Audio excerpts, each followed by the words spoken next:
Welcome to Lower Yellowstone's 85th annual meeting. On behalf of the board and the staff, I want to thank you for joining us tonight and sending in your ballots so we can conduct this meeting virtually. And for joining us tonight, you will receive a $25 bill credit. I'm Al Thiessen, Lower Yellowstone's board chair, and I officially will call the meeting to order.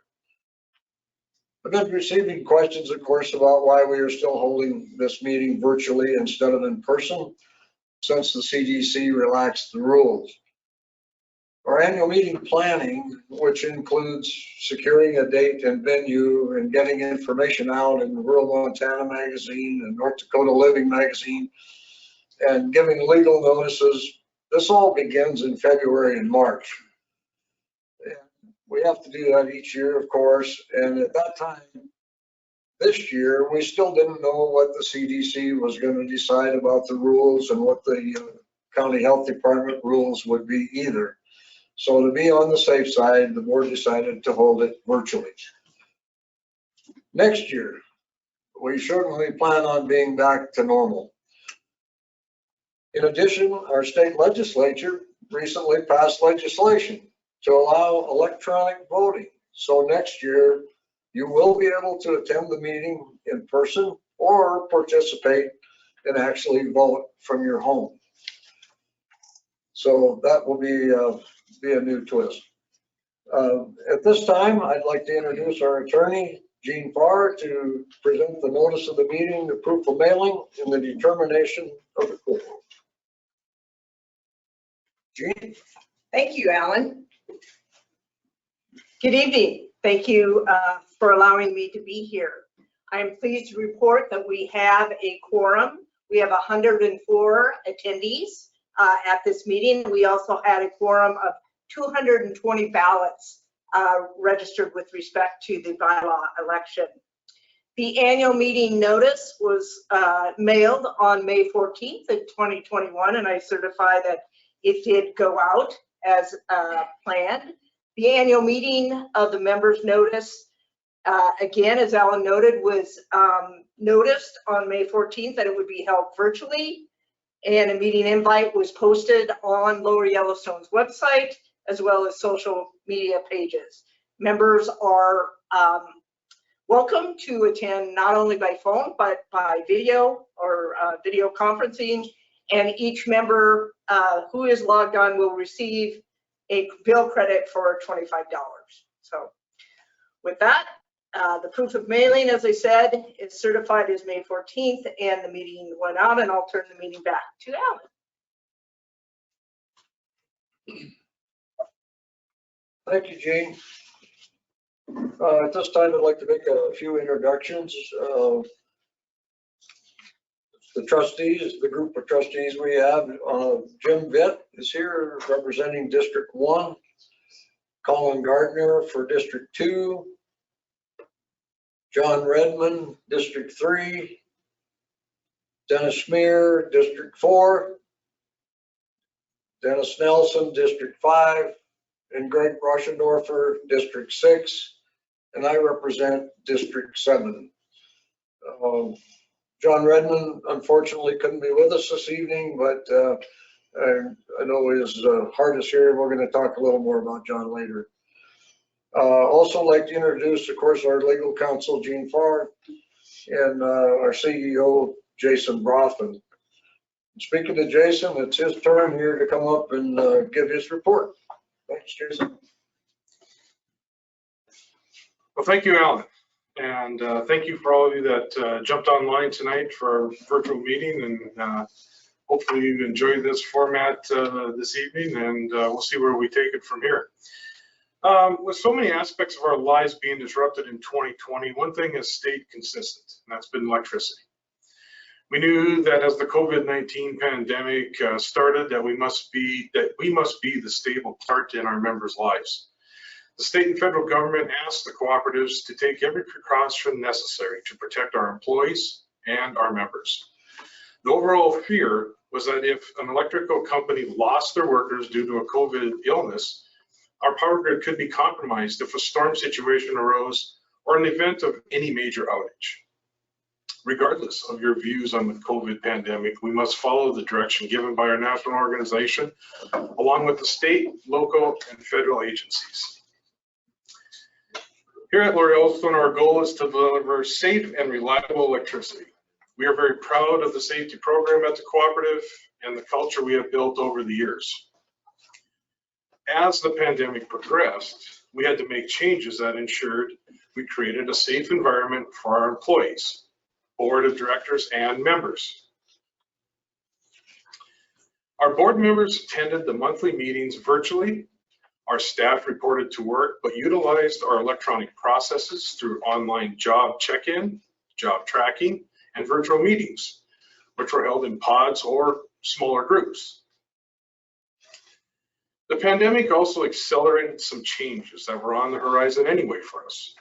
For example, the lobby of our cooperative. Currently, our doors are still locked, but they are not locked because of the COVID protocol. For many years, we have been working toward a way to secure the working environment of the cooperative and its employees. It is hard to imagine in our small communities that secure work environments have to be thought of. However, the cooperative and other utilities fall under some Homeland Security protocol. Since 9/11, we have been following rules, regulations, and advisement from top security officials in our nation.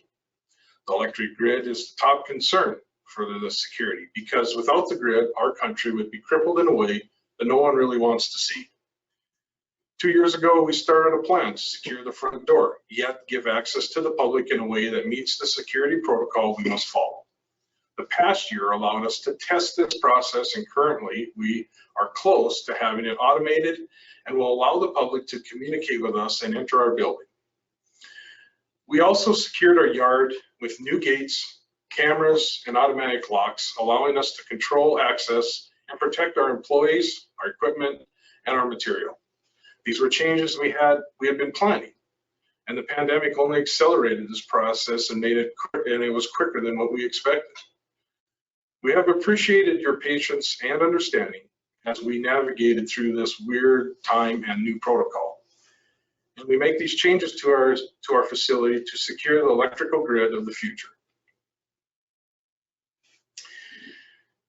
As you will hear from Alan later, the cooperative is in a good financial situation, and we are proud of the policies and the planning we do to consistently ensure the stability of this cooperative. Our audit this past year went very well. We had a good review, and our CPA, Brenner, Avert & Company, from our CPA. When you hear the word audit, everyone associates that with an IRS or a tax audit. At the cooperative, we do not define the word audit the same. Audit is not a fearful word like it is in many of our personal lives. At the cooperative, we look at our audit as an opportunity for the staff to show an outside entity that we are aware of the rules and the regulations as directed by the IRS and Rural Utility Services, along with our long-term lenders. In the future, when you hear the word audit described at your cooperative, I hope you think of it as a good exercise for the board and staff to perform with the help of an outside entity to ensure we are planning and educating ourselves and growing the cooperative financials in a prudent manner. This past year has expanded the technology boundary for many people, including us. I have put this little graphic on the screen because I'm sure many people can relate to this. I know I have a few people in my family that can relate to that. But with my background in IT, I am very optimistic about how technology can be used efficiently. Since 2013, Yellowstone has been expanding that technology boundary to a level that not many co-ops in our state have. We have expanded. We have found many ways to be more efficient in all areas of the cooperative. Due to the pandemic, we have all spent our fair share of time on WebEx, Zoom, GoToMeeting, or any online platform that you can dream of. The development of the growth of these online meeting platforms is here to stay. We are incorporating them into our daily businesses and in many ways our personal businesses to interact also with our members as well. This does not mean we will eliminate the face-to-face conversation or meetings. However, it does mean that we have another avenue of communication and are prepared to handle any situation like the COVID pandemic that threatened our communication lines. We also found out how critical our NISC software is to our business. Now, NISC stands for National Information Solutions Cooperative, and I reported on this in the past. It is a cooperative-owned company that develops our software and apps that run our core business from accounting to operations. Our operations and office staff have used this amazing software package for many years. In the past 7 years, we have been pushing the envelope with it and incorporating it into our core business. This software package is also rolled out to the membership in the form of SmartHub. The pandemic brought an increase of users to the SmartHub app. This app has been developed to work with any Apple or Android product and offers online access in real time to the member account information. One key feature of SmartHub is its security. It allows us to interact with the member from a secure portal, and it gives us and you the peace of mind for securing the payment process, account information, and personal information. We have a robust cybersecurity plan, and SmartHub is at the forefront of that plan. The SmartHub app to me is no different than a PayPal or a Venmo or any other online paying agent you may use. It is more secure, we feel, and the future of our member communication and information will lie within it. SmartHub is adding new features frequently. I strongly encourage all of you to download the app and talk with one of our CSRs for any help or tips on using it. Many members do not realize how automated and technology dependent the electric grid is today. As I stated earlier, our staff have been evolving this for many years. Our line workers, meter and subtechs, and electricians all rely on software apps, and automated devices daily to do the job. Some of you may remember when Lori Allstone started the automated meter program well over 15 years ago. This was a huge step in automating our system, and it was seen by the member instantly. What you did not see is the evolution of the grid that serves that meter. Over the past 10 years, we have been automating our system at many levels. We now have an outage management system that allows us to manage and react to outages quickly and efficiently. This system is a web of smart devices that report and help pinpoint outages, so we are able to restore power or switch to power quickly. These devices are how we add reliability to our system. We are proud of the reliability we have built into the system over the years. And like I said, this plan started 15 years ago and has continued to evolve today. The cooperative has worked hard to upgrade transmission, substations, and numerous distribution facilities throughout our system.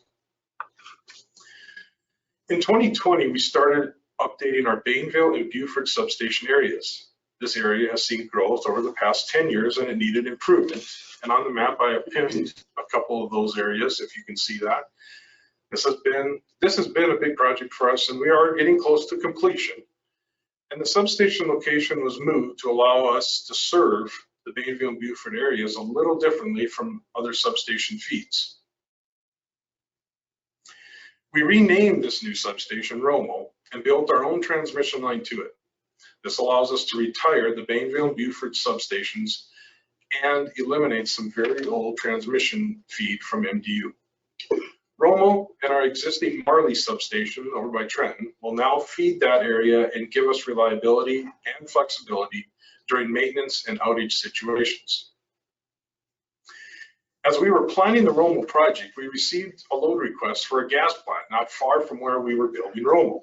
However, this request was very large, and we realized that another substation would need to be built, and our transmission line would need to be rerouted a little differently than what we had planned. This did delay Romo a little bit, but we wanted to incorporate the building of the transmission line into one project. Over the winter, we completed the Sanderson substation, which serves the Sanderson gas plant. This station can also act as a backup for outage and maintenance as we need it. Another unique part of the Sanderson project is the collaboration with our cooperative neighbor, Montreal Williams Electric, headquartered in Williston, North Dakota. They needed a new substation to serve load on the far west edge of their system.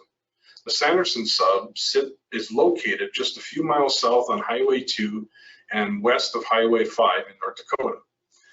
The location of this sub made it easy to work with Montrose Williams and give them an avenue to serve their membership as well as ours. As the two co-ops were planning the Sanderson station, we had a need for more capacity on the very northeastern edge of our service territory, north of Trenton. Montrose Williams has a new substation, a short distance from where we needed to connect. Cooperative principle number 6 is cooperation among cooperatives, and we quickly and efficiently exercise this cooperative principle. Both co-ops work together, and in the end, we put the agreements and the plans in place to have a new feeder from the Montrose Williams substation. This feeder helped us support the town of Trenton and gave us a way to feed the town from a different direction if needed. I would like to thank the members, the board and staff of Montrose Williams Electric. They are a great neighbor to have, and both memberships have gained by working together on these two projects.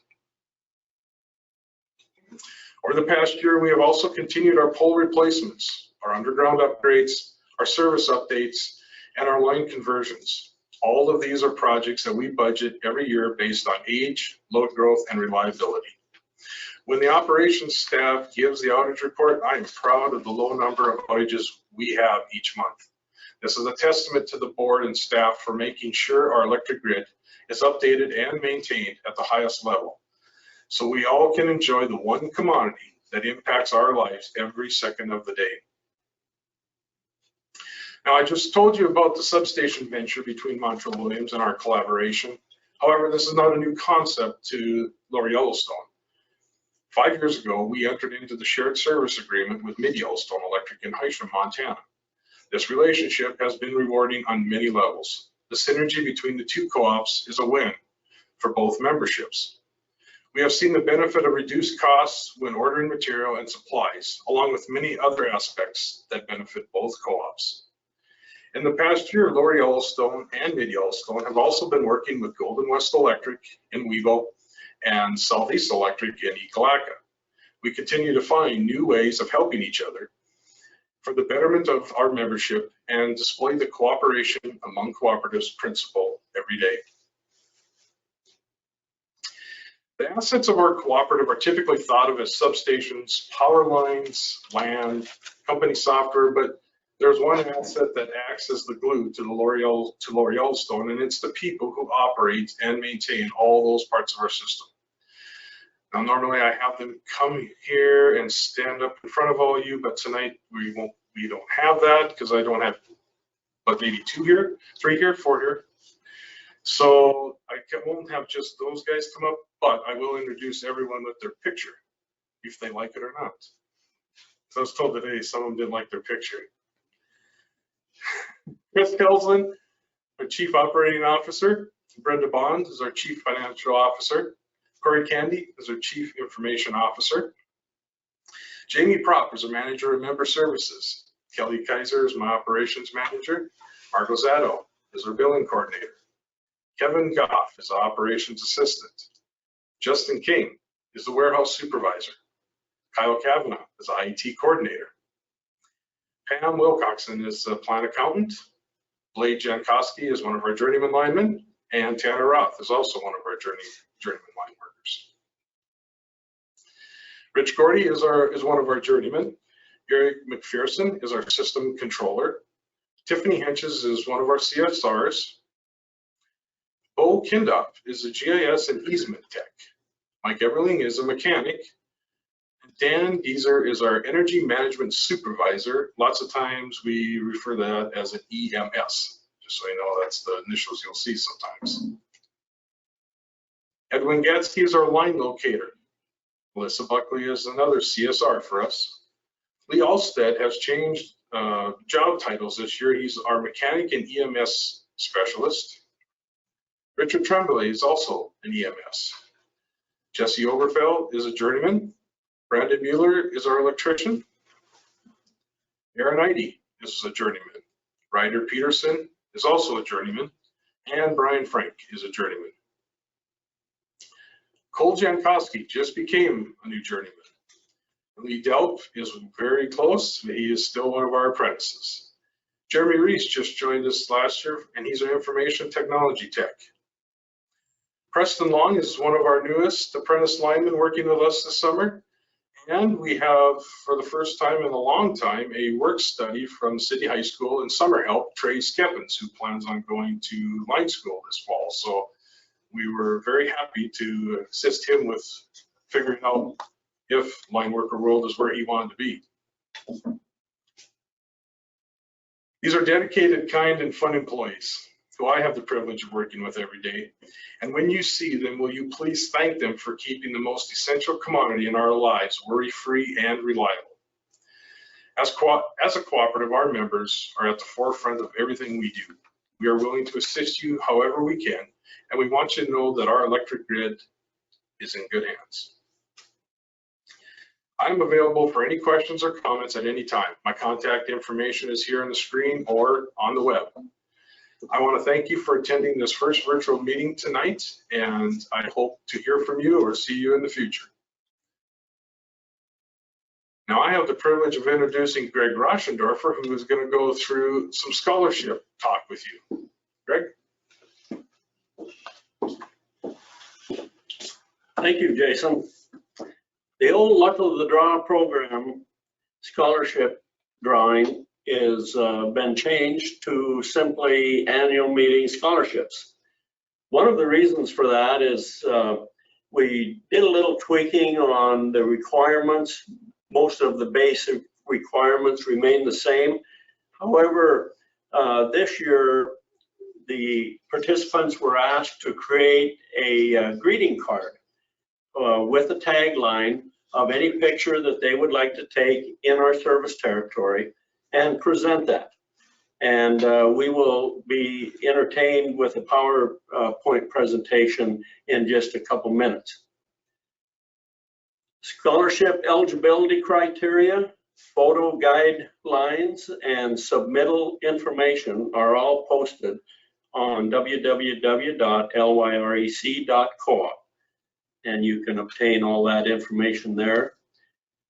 Just to go over a little background, and I've done that before. I know we have new members. In 1997, the state legislature allowed the state co-ops to, instead of sending the unclaimed capital credit dollars to Helena and just get incorporated into the general fund budget, they allowed co-ops to spend these dollars locally in their service territories for educational purposes. And so Lower Yellowstone has been doing that, and these credits are only available as they mature in our capital credit rotation cycle. And so whatever that, for every co-op, that cycle is a little different, usually 12, 15, sometimes up to 20 years. But anyway, those funds become available. And so to keep things short, I just want to congratulate all of the scholarship winners. And for the students that didn't make the pick this time, just keep on trying. Everybody is eligible for 2 $1,000 scholarships at a maximum. So keep on trying until you get that. My wish for everybody is to have a safe and prosperous summer, and hope to see you all in person next year. So let's enjoy the presentation of the PowerPoint. Thank you.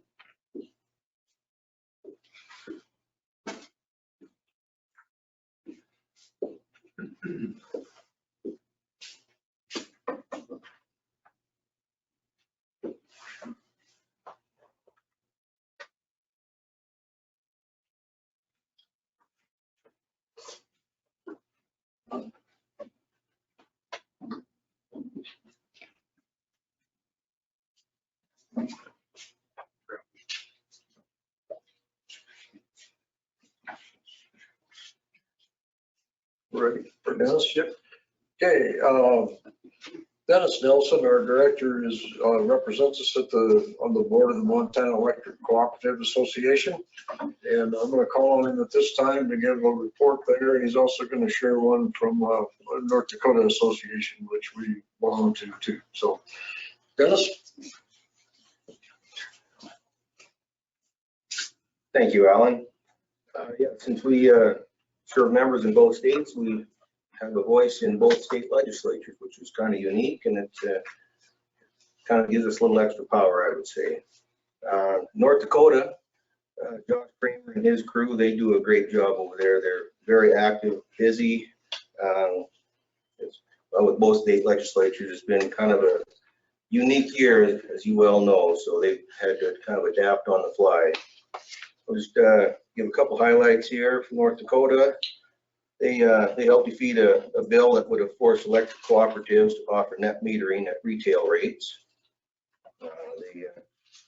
They helped to pass a bill which provides temporary and critical tax relief to the lignite industry to help make lignite fueled electricity more competitive on the electric grid. And they helped pass a bill that conforms North Dakota Century Code to comply with federal laws regarding the 45Q tax policy that deals with utilization of CO2 for enhanced oil recovery and for carbon dioxide storage. So, in Montana, they worked on, well, the main thing we sponsored, kind of pushed through was passage of a bill that would allow us to have electronic annual meetings. So that's, that had a lot of bipartisan support, and I believe it was nearly unanimous. It was unanimous, all right. They also worked on passage of an amendment ensuring the co-op didn't have to spend potentially tens of thousands of dollars or more to have the right to continue using our power line easements. This bill was targeted towards recreationists crossing land to access rivers or lakes, you know, for example, but without having formal approval of those easements. But also it inadvertently created new cost and red tape for utilities, including electric co-ops. We also worked to defeat an amendment that would have doubled your co-op's property taxes. The intention was to raise property taxes for renewables, but would have inadvertently increased co-op property taxes. And this is, it often happens this way. A bill is drafted, and in it there are unintended consequences that would affect us. You know, Gary Weens and his staff are constantly monitoring bills, and when they discover issues that they will meet with the bill sponsor, and oftentimes the sponsor will change the wording, and it keeps us from being affected. With all the virtual going on, a positive side effect of this session was utilization of the virtual testimony. Jason was able to testify multiple times from Sydney. You know, in the past, he would have had to, you know, miss 2 days in the office to travel to Helena and back. You know, and the time away from here, he can monitor the bills, he can testify, he can email with questions if he hears something, as all managers can do. So I really believe this will be a useful tool for the future. And I would like to thank our grassroots team for being involved this session. You know, it's, and also our ACRE members. ACRE is the Action Committee for Rural Electrification. I mean, it is so important for our members to be involved. It's one thing for our legislative team to speak up, but when our members raise their voice, the legislators listen. And if you would like to be added to our grassroots team or join ACRE, contact our office, and the staff will be very willing to get you set up. So, and with that, I will close.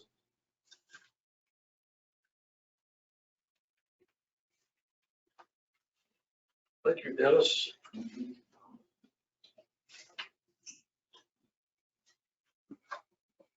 Okay, I guess it's time for the president's report, and I'd like to begin my report tonight with financials. As Jason mentioned, Brenda and Avery just completed the audit. Things are looking good. Our total assets are over $81 million. Our long-term debt is at $31 million. And our margins in 2020 were at $1.7 million.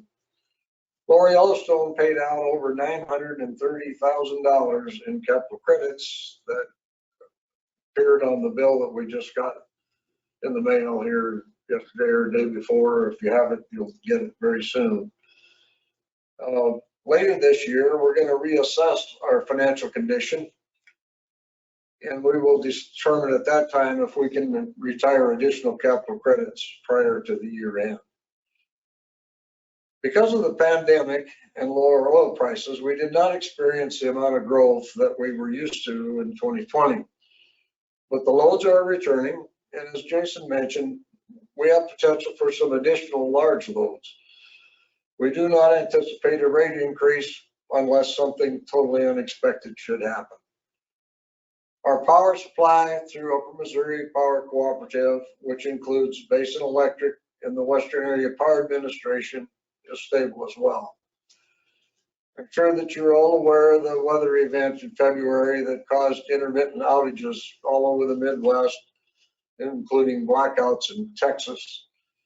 WAPA worked diligently to keep the lights on and balance the outages so no one was out of power for very long. Lower Yellowstone was very fortunate not to experience those outages, as many of our substations are pumping the natural gas that was so desperately needed to fire the power plants. All of the agencies involved in power production and distribution held in our holding meetings to reanalyze what happened and make improvements to the system to keep it from reoccurring. Lessons learned from real life experience. Lower Yellowstone implemented a charitable giving program in September of 2017. The Operation Roundup program assists nonprofit and community organizations in the general service territory of Lower Yellowstone. And this program is funded by our members who choose to round up their monthly bill to the next dollar. The average contribution is $6, with the maximum would possibly be $11.88 a year. And it really helps. Since incorporating ORU, the ORU trustees, who are a totally separate and independent group from the Lower Yellowstone board, have granted over $37,000 to help organizations in our community. So thanks to all of you who are so generous to contribute to this great program. It's working really well. On another note, we recently learned that we're going to be losing one of our board members. John Redmond, who represents District 3, will be retiring from our board later this month. John has been a stable force on this board since 1992. He's served as a secretary treasurer. He's represented Lower Yellowstone on the board of the Montana Electric Cooperatives Association and also on the Montana Council of Co-ops.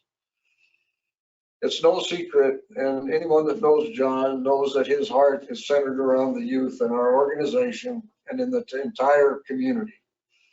He was involved in 4-H for many years, and at Lower Yellowstone, he was always promoting youth programs such as the Youth Tour to Washington. Whenever our board would have an opportunity to involve young members, the first place we would all look at would be where John was sitting, because you knew he was going to be supportive and have an idea. And at this time, I'm going to give Jason a chance to share a few thoughts that he's got about John. Well, thank you, Alan. I've known John for many years before even coming to Lower Yellowstone, but it's been in the past 7 years that I've been with Lower Yellowstone, and I've really gotten a chance to witness the dedication of this man. Members do not have an opportunity to see the leadership and the dedication that John has bestowed on the cooperative community. He has been instrumental across the state and even in the region to represent the morals and the principles of the cooperative. It's been a pleasure to work beside John and learn from his wisdom and the stories that he tells, which I will pass along to the next generation of cooperative leaders. So John, I want to thank you very much for your years of service, and I wish you the best, and thank you for being part of my cooperative life. No? Good.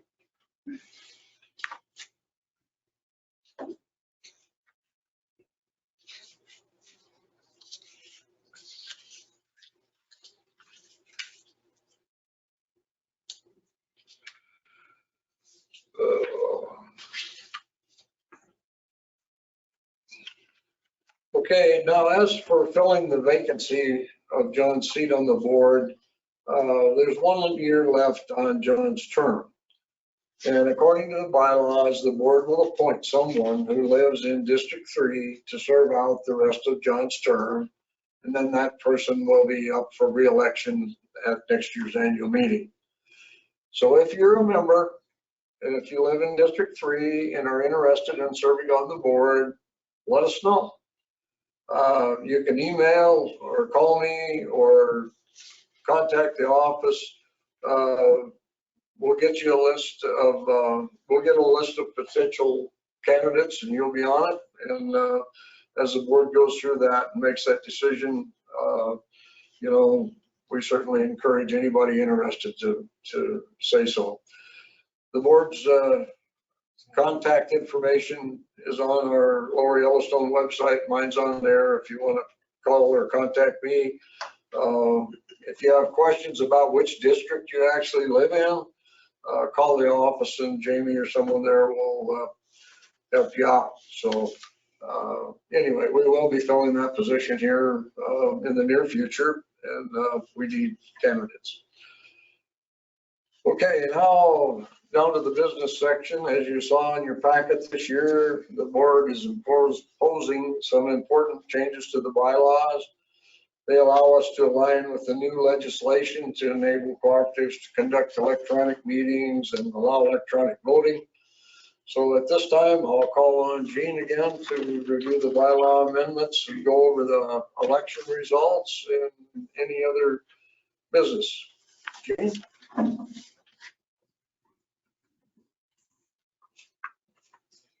Thank you again, Alan.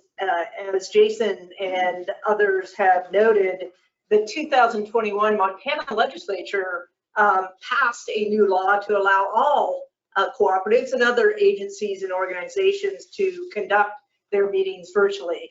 Not only so much in response to COVID, although that certainly was a trigger, but to enhance participation of members in many ways, and designed to give you in particular, the members, more advantages in participating and to bring the cooperative into the age of technology. So we proposed bylaw amendments or revisions in Article 3 that were based on that legislation. The legislation in particular wanted cooperatives to have more flexibility in how they hold member meetings and allow cooperatives also to offer electronic and mail-in voting. And so you saw that process in place this year with respect to the bylaw amendments. And we had an overwhelming participation rate of 220 ballots that were cast with respect to the bylaws and proposed amendment changes.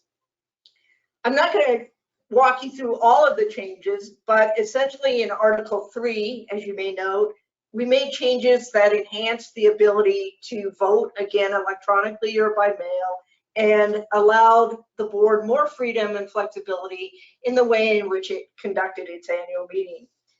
In Article 4, we made changes to the trustees portion, again, in terms of how vacancies are filled and the way in which the trustees act on behalf of the members.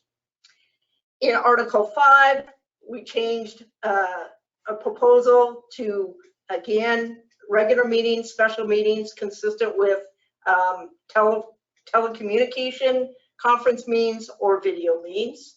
We changed the section on combining the treasurer and the secretary positions for the officers to be, again, more consistent with the reality of which your current board uses right now.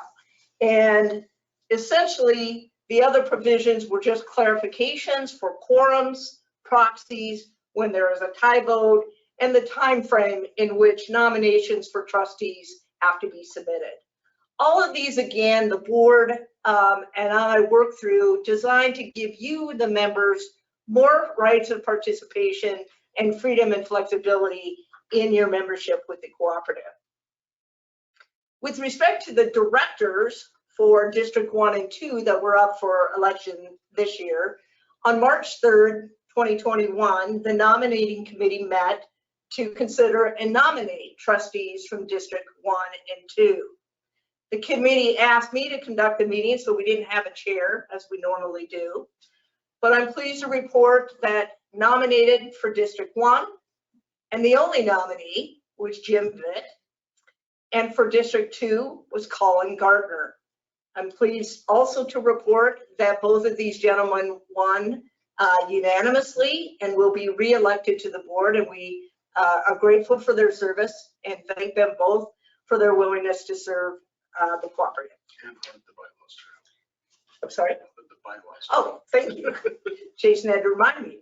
I am also pleased to report that the majority of the ballots cast all approved the bylaw changes. And so those changes as set forth on the website and will be available to you if anyone still has questions, passed by an overwhelming majority.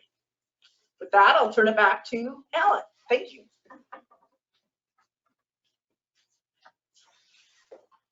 Let Colin and Jim speak. Hmm? Let Colin and Jim speak. Yeah, Colin, Jim, you want to say a few words?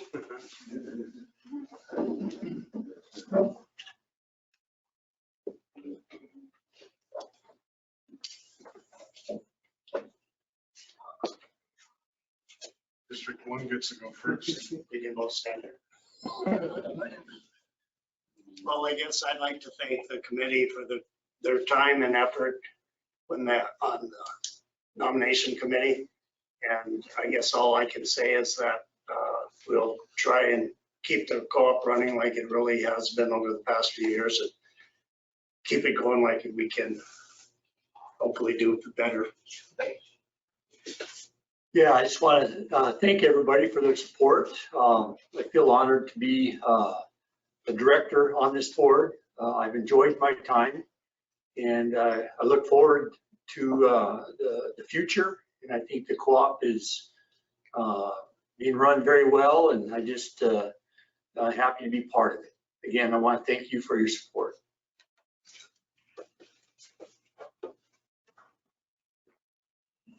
Okay, thank you guys for all the hard work and contributions you make here at the co-op. For those who submitted questions, thank you. If there are additional questions, and please email them to lyrec@lyrec.coop. All the questions and answers will be posted on Lower Yellowstone's website under the 2021 meeting tab. Thank you all so much for helping us make this meeting work this way this time, and hopefully we won't have to do it this way again. But we really look forward to seeing your smiling faces next year in person. So I guess at this time, I'll call this meeting as being adjourned. Thank you very much.